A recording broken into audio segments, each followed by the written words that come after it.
episode of Super Reaction Bros. I'm Kristen. I'm Christopher. And on today's episode, we're taking a look at somebody, actor, who's breaking out his most iconic characters, and it is none other than Mr. Nicolas Cage. And it's coming from GQ themselves, pretty much from their YouTube channel. Where do you start?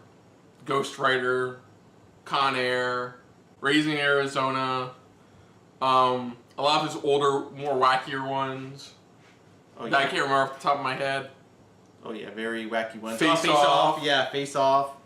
I mean, the guy's been in everything. Yeah, I think for me, honestly, one of my favorites for his iconic roles, because it fit him just perfectly, is still Con Air. It fit him. The role just fit him just right, you know. And it's one of my most favorite iconic roles he's played. I mean, everybody's got their pick. That's my personal pick myself. But I mean, do you have any favorites that you've seen him in that you like? He's been fun in all the movies I've seen him in. So like even the movie was The Rock, pretty much. Remember that? The Rock's okay, yeah. The Rock's my favorite. Yeah, that for his character, because that one is like you get this bumbling type of like guy, and we're gonna stick him against the worst of the worst over there on the island. So, but let's just dive right into this and see his breakdown and his concept. Because I mean, you have Johnny Depp. He does a phenomenal job, but to me, I think Nicolas Cage has always had those iconic, crazy-ass roles where you're like, that fits him perfectly, you know. And I've seen him recently in that one movie, Mom and Dad. Holy crap! If you haven't seen it, check it out. It's definitely. Speaking of his recent movies, the reason he's doing this is because of his upcoming movie, Mandy. Mandy, which even supposedly is getting phenomenal reviews, and it's just everyone says the role fits him perfectly of the craziness the film is. Yes. So let's just dive right into this again. For Nicolas Cage, breaks down his most iconic characters for GQ. For GQ magazine. So here we go. I'll probably get the official name of this series when we start watching this. Yeah. He was so obsessed with his lizards. All he wanted was to photograph the lizards. He never wanted to put me in a close-up. He photographed everybody else in close-up, but not me. But I remember, to my relief, a few fans were there. And they said, Nick, can we please have a picture with you? And they got right there, and I said, sure, honey. And we took a great picture together. I said, you see, Berner, some people do want me in a close-up. You know why his last name's Cage, right? Yeah, I know why. Nicolas Cage, iconic character. A Moonstruck. That's right! Well, Peggy Sue got married. Cher had seen that movie. And she immediately said, I saw Peggy Sue got married, and I thought your performance was like watching a 2-hour car accident. A train wreck. I was kind of amazed that she saw it that way, and also that she wanted to work with me as a result of seeing a 2-hour car accident, that she wanted me to play Ronnie Camerari. And I was deeply flattered, because I was still am a fan of Cher. There's a slap. A moment where I raised the wooden hand and I said, I lost my hand, I lost my bride. And I think I got that idea from watching Fritz Lang's Metropolis. I think there's a moment in that movie, I'm not 100% certain, it's been a while since I've seen it, but I do believe I was inspired by a moment in that movie where the doctor ripped off the glove from his metallic hand, and he did that, and I wanted to be kind of German expressionistic, like the old Metropolis movie by Fritz Lang. I lost my hand! I lost my bride! Johnny has his hand! Johnny has his bride! You want me to take my heartbreak, put her away and forget it? When I read the script, the fantastic John Patrick Shanley script, I somehow responded to it like Beauty and the Beast.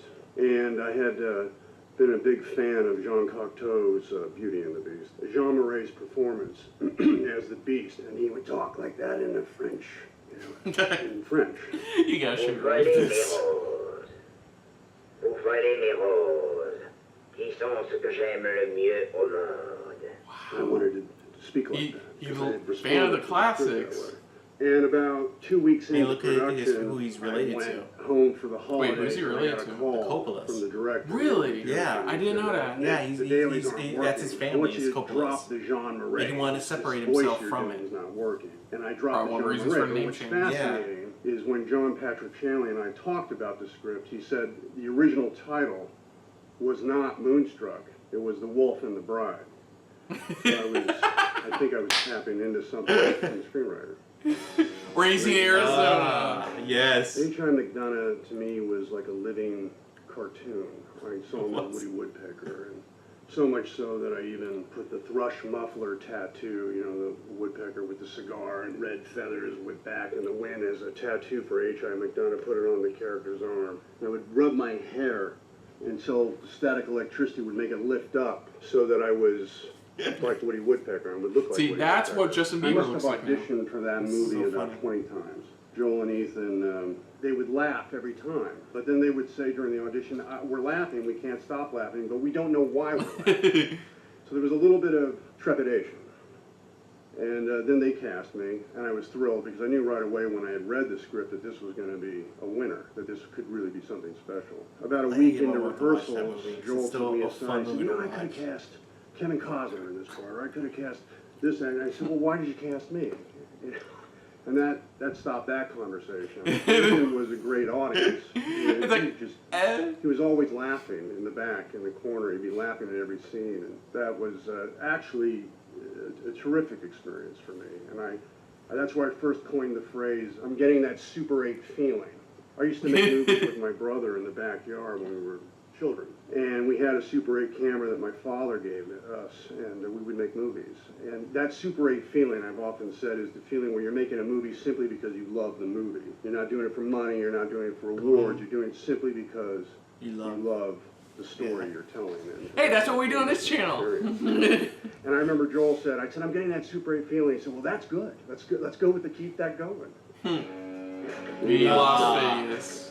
When I read that script, I thought it was the coolest relationship I'd ever seen, even though one was an alcoholic and the other was a prostitute. I thought there was so much compassion in that relationship. And I had seen all the great alcoholic performances, Ray Milland in Lost Weekend, Jack Lemmon in Days of Wine and Roses, Dudley Moore in Arthur, Chris Christopherson in A Star Is Born. All brilliant. And I took something Damn. from Christopherson. looking I at took an that actor who beautiful knows smile, even though he was His drinking. film history. His film history and From his Dudley Moore, the idea look of who how his- to his modulate passion volume. is, you But know. it Look who wasn't his until family is, saw though. I Albert mean- Finney in Under the Volcano. I saw him walk through the streets of Mexico, and I went, that guy's really drunk. That guy's really drunk. I asked Mike, because Mike had worked with Albert, and I said, was he really drunk? And it got back to me that Albert said, no, you tell Nick that I would take a swig and I'd spit it out just so I get the taste of it, and I wasn't really drunk. I said, Oh, okay. cool. And then my cousin, Roman Coppola, he said, you should go hire Tony Dingman, who was at that time, very drunk.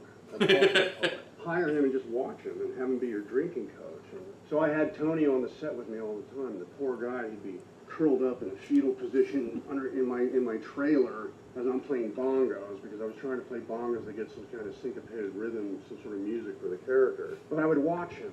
He would say the most poetic, drunken things. Like, you do not kick the bar. You lean into the bar. Because it's not vino veritas, it's en vino veritas. You just spout these things out, and of course I put them all in the movie. We mustn't kick the bar, we lean into the bar. Because it's not vino veritas, it's en Put that He in put that into the movie. Who are you talking to? It was a 4-week What the shoot. fuck are you talking Thank to? God it was only a 4-week shoot. Because there were a couple of scenes where I really wanted to be hammered. Because I wanted to be out of control and have them photograph that so I could reach that kind of credibility of authenticity of what I saw in the streets of Mexico and under the volcano. The It's scene that comes weird. to He's mind talking is so the scene professionally, where but I it say, feels like he's "I'm just playing another role. hit the table and have a blackout. I didn't know I was going to go there. I knew I wanted something extraordinary to happen, and they kept it and they put it in the movie. What? No! No! Fuck you! Fuck! To the 16 millimeter, I would say that it is phenomenal for film performance. When you have a camera that big or that big, and it's 35 millimeter cameras with these lenses like that in your face, that is something you have to try to get past. You have to be bold with that, but it's not something you really want to think about. When you have a camera that's that big and it's just floating around, anyone could be a great actor. It catches the most minimal nuances, and you're not even thinking about the camera, so it's effortless. I can tell you specifically that I made that movie saying to myself, I'm never going to win an Academy Award. Nobody wants to make this movie, and because I wasn't going to win an Oscar, I said, I don't care. Let's just make the movie. Let's be down and dirty. Let's be, punk rock or jazz rock or whatever it was. And so it was completely unexpected, which is to say I'm deeply thankful. I think Gary Oldman once said the sound of applause is not to be ignored, and I am thankful that happened, but it was totally a surprise. He wasn't going for a cameo award. Oh, yes. Here we go, Connor. Cameron Poe was really a fantasy of, as a young boy in Long Beach, California, growing up, skinny kid who read Incredible Hulk comics, who wanted to not be bullied and, wanted to be Cameron Poe. That was my fantasy of who I wanted to be, of who, Jesus Christ. I would have liked to have been at that age. So I was kind of creating a character that was like the Uber version of myself. Or else the bunny gets it. That's who that was my expression of that, even though I'm not that. It was an interesting set to be on. It was a completely testosterone-addled set. Everyone doing push-ups and chin-ups and trying to see who could run faster, and there was always some sort of competition happening on that set of machismo. I think the genius, if there is a genius of that movie, I think Jerry Bruckheimer's genius, I would say, is that he knew how to make formula pictures, extraordinarily commercial, but he came at it with an independent edge. I mean, all the actors in that movie, people like Ving and John Malkovich and Buscemi, we all came at it. Danny Trejo was in so that was kind of his, I think, Jerry's true genius with that.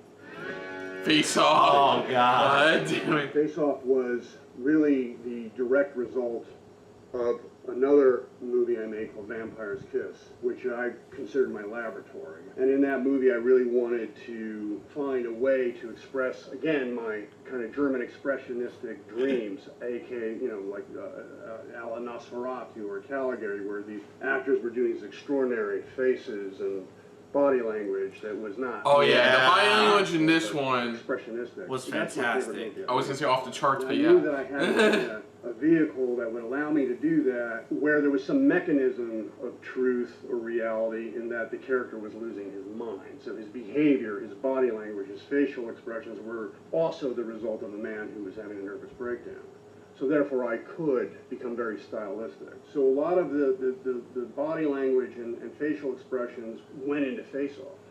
But John Woo, who is also, very operatic and musical, an extraordinary filmmaker, he showed me his movie Bullet in the Head. I knew once I saw that movie where I could go in terms of style and in terms of right up against the edge, operatic, if you will, emotion. And so a lot of the stuff I discovered on Vampire's Kiss, which I enjoyed, I could put into a movie that would later become a mainstream and commercial film.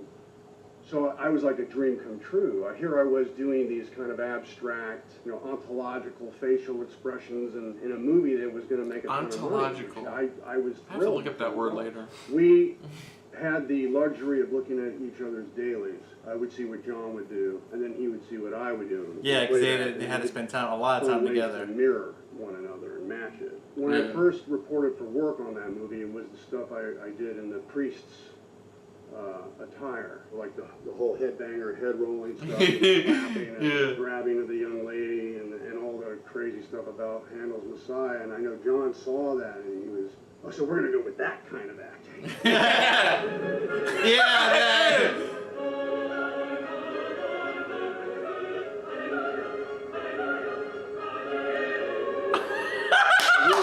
He got to play Castor more than I did. I was only Castor for like the...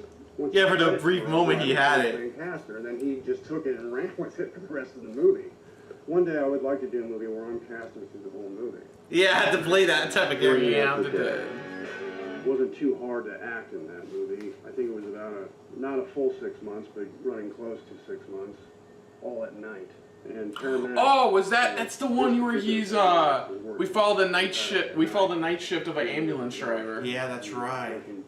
I would work all night, and then I would still get on a plane for my weekend visit with my then child son. Try to give himself that look. So I could have my weekend visits with him, then get back on a plane, go back and report for duty. So needless to say, I was very tired. But all that just went into the character. He put that into it to make it look like he's exhausted. Yeah, that's the I don't know if movie. it was the most ethical thing to do, but I wanted to do the research. Hell's Kitchen, Manhattan, that whole area. That's where it took place. When we were filming, was not the same thing as it was when Connolly wrote the book, or his experience. It was a much more dangerous and scary place. I think whoever was mayor cleaned it up pretty good, but I went on the ride-alongs.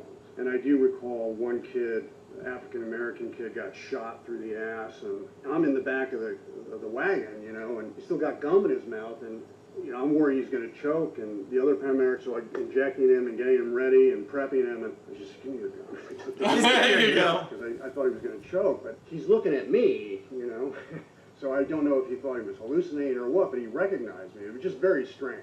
Anyway, I did tell Marty, I said, Marty, I had some pretty interesting experiences, but it's not the same Hell's Kitchen that Connolly wrote about. But I did learn about a few things that were pretty hardcore, you know. Adaptation. Oh, yeah, I remember that one.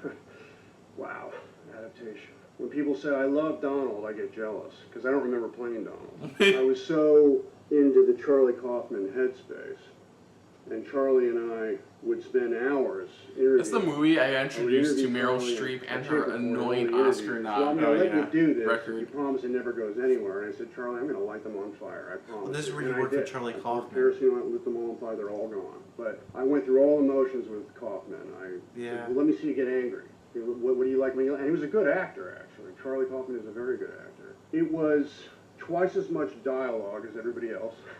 And I would go to set, and if I got out of bed on that side and I was in a good mood, I said, let's start with Donald today. And if I woke up the next day and I got out of bed on that side and I was in a bad mood and cranky, I'd say, let's start with Charlie today. So we'd shoot the whole thing one way, Charlie or Donald, and then take what I did, put an earpiece in my ear, and do playback while I looked at a tennis ball on a stand like that over there, you know, and imagine I'm either Charlie or Donald. Yeah, He had to talk back It was and forth. probably Well, that's the how they did most Nutty Professor. acrobatic challenge as a thespian I've ever had, and I'm not even sure I could do it again.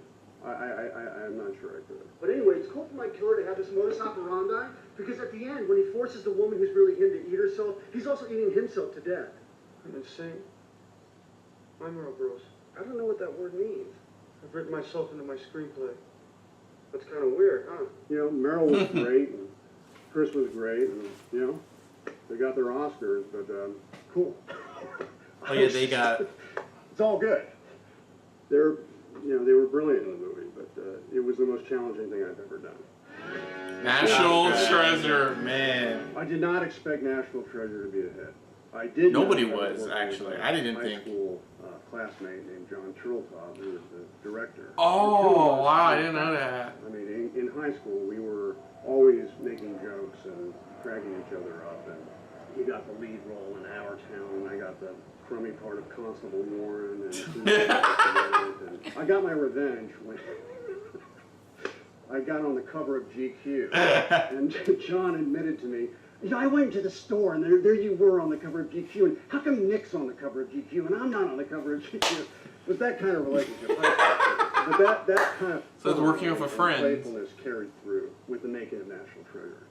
So I think I really have to credit John for the humor and the success of the movie. And John Voight actually said, you know, Turteltaub's terrific. He knows how to make a souffle. One false move, this whole thing's going to fall apart, but somehow John Turteltaub managed to put it together in a way that was delectable and delicious. And but I have to attribute the success of that film to him. That Lieutenant I heard I've seen the trailer for this. It looked good. A big fan of both Werners and Klaus Kinski. And having seen all of their movies, I knew, not unlike what I knew when I saw Bullet in the Head with John Woo, where I could go with performance.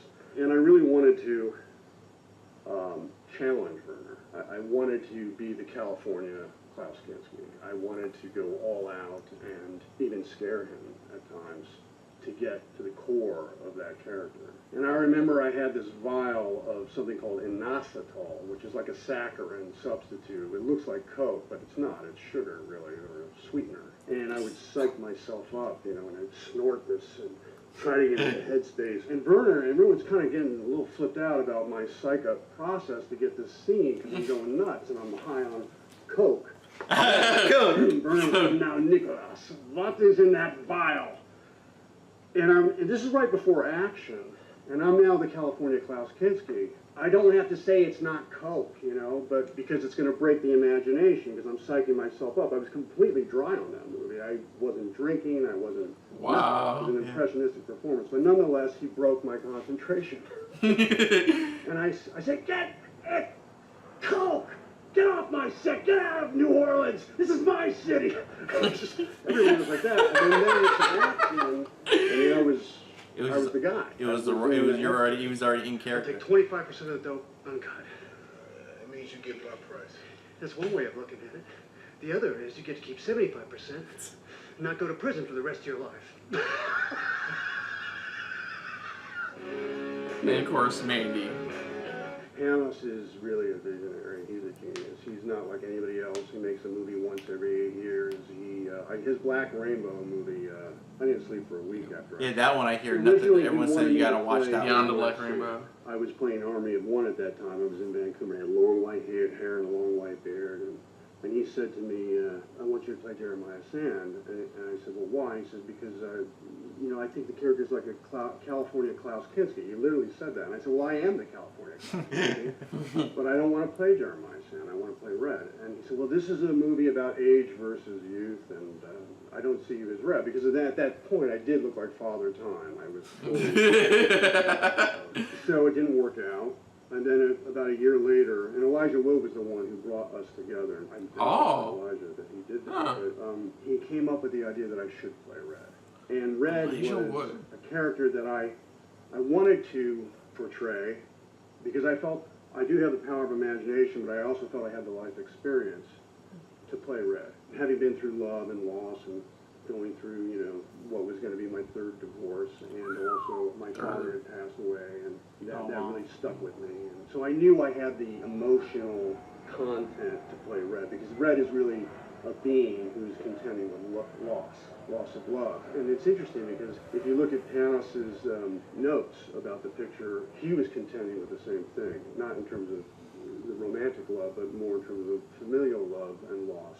So we were in step the whole way, and I think we found a way to calibrate the amount of emotion when and where, and then also in terms of body language, in terms of the fight sequences.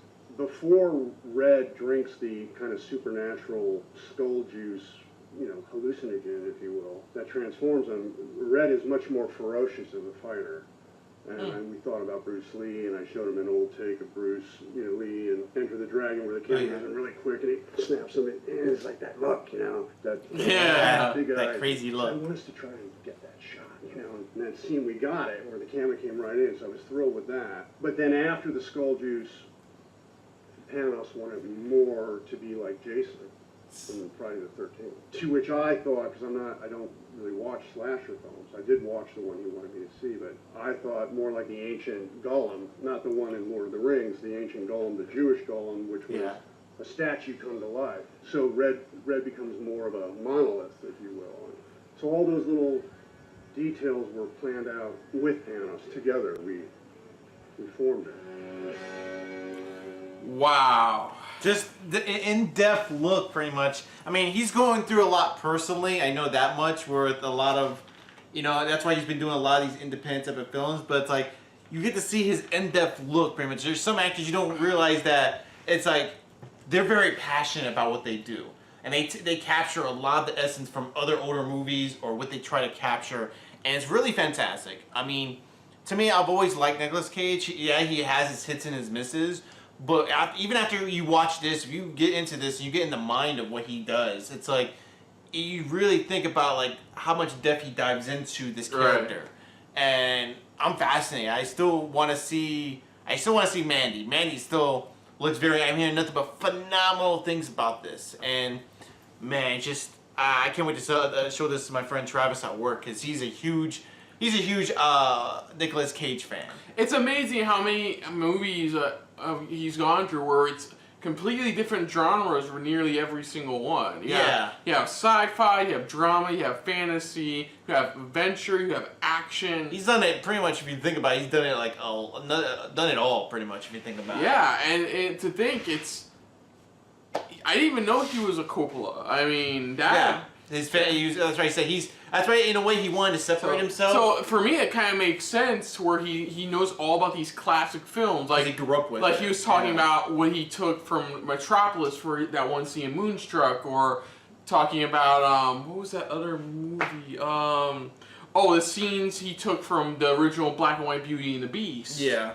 You know, it's amazing what he took from the original and adapted to there. And then there's the moments where he adapted so much to a point where you couldn't tell if he was really drunk, really high. Yeah, exactly. He's like he's one of those type of actors, but he tried to really get into it. You know, especially for that one was it Breaking that one where he's the EMS one, that one. You know, where he's like he literally forced himself to where it's like when he got there, he was actually exhausted and give that feel of being exhausted late night shift. And I even brought that up during the video, is that it's so interesting the way he talks too, because you've seen so much of Nicolas Cage that when he talks normally, you still think he's acting. You know, you still think he's in a role. You know, he is this. He's not Nicolas Coppola, he's Nicolas Cage. Yeah, he's fantastic. He's still one of those actors that pretty much, you know, he pretty much, he doesn't do a lot of big budget type of films, but when you get him in the right one, like you said, where he has those independent films lately that it's like a hit or a miss, where every now and then it's like it doesn't do so well, but the next one comes out, you're like, oh wow, that really fits him just right, you know. So, you know, it's like he is a phenomenal actor when you give him the right role to work with, pretty much, or the right type of screenplay that'll fit him just right. Yeah. Like overall, we think overall he's a great actor. If you haven't seen his older work, definitely check out his older work. If you haven't seen his newer work, you may want to be very careful. Like, not all of it's amazing. I mean, he's still good at it, but not all of it's amazing. Some of the ones they went over are pretty good, but not up there like phenomenally well. Yeah, they primarily focus on his most iconic roles. Yeah, the ones that really stood out to that stands out to a lot of people. Yeah. So, other than that, if you're new to the channel, you can hit the like button if you want to talk some more about stuff like this. Comment down below if you want to share us around, share it around. And if you like it just a little bit more than anybody else when it comes to talking about Mr. Nicolas Cage, hit the subscribe button down below and hit that bell icon as well. Let us know what you guys loved, not really loved, or at least pretty much the favorite moments in this video, pretty much. Ones that maybe you didn't know about, or like us, we didn't know about, it's just very interesting. Or just overall your thoughts on Nicolas Cage, because like I said, you have people who like him, you have people that are iffy with them, or people just don't really, you know, are like getting sick and tired of him or anything like that. But you know, just let us know what you guys' thoughts are on him. Pretty much, I still think he's a good actor. Not phenomenal, not great, but he's a good actor. And he still brings a lot into the roles he brings to the films. And I can't wait to see more of him in future films, or what he's gonna bring.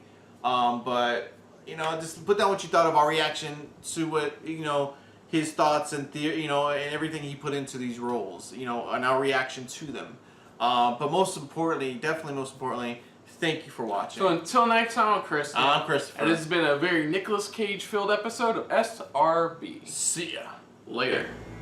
Hey guys, thanks for watching. If you want to check out our previous reactions, as well as our other shows, click the playlist down below. And if you want to check us out in the social universe, you can check us out on Twitter. As well as Stardust. @SuperReactBros.